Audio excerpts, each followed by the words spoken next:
What is spirituality to Bill Cosby? Well, it's interesting. He grew up sort of in the church, in the black church. His grandfather Samuel used to sit him on his knee and read from the Bible to him. And not only would he read the Bible, but he would act it out with different voices.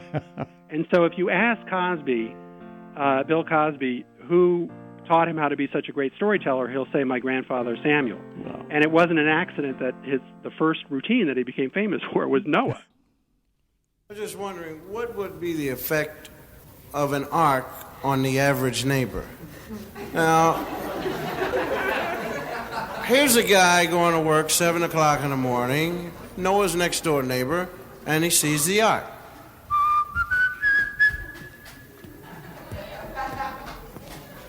Hey! Yo, up there! What do you want? What is this? It's an ark. Uh-huh. You want to get it out of my driveway? I gotta get to work. Listen, what's this thing for anyway? I can't tell you. Ha ha ha ha ha ha ha. Well, I mean, can't you give me a little hint? You want a hint? Yes, please. How long can you tread water? Ha ha ha ha. I'd like to talk about the death of his son, Ennis. What was that about?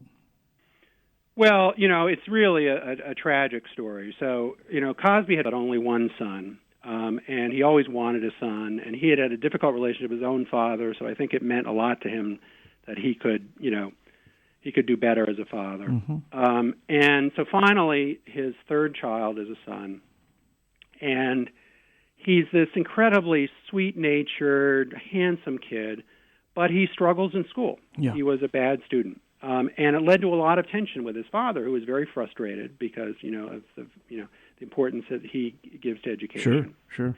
And they had, some confrontations. There's that famous scene in the Cosby Show in the pilot where Theo says, "I just want to be regular people. I'm not going to college." And Cliff Huxtable says, "That's the dumbest thing I've ever heard in my life." Right. I remember that actually came almost word for word from a real confrontation and argument that Cosby had with Ennis. Oh.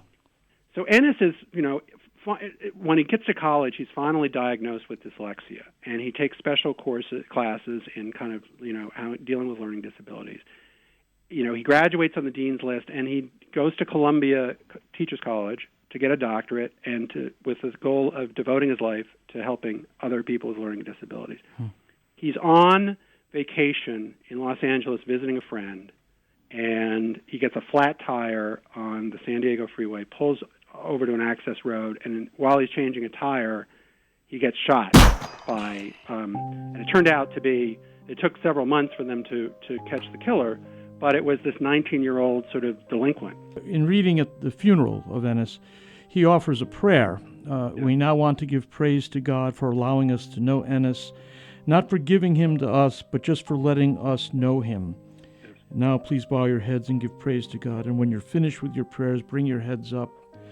I was very moved by that.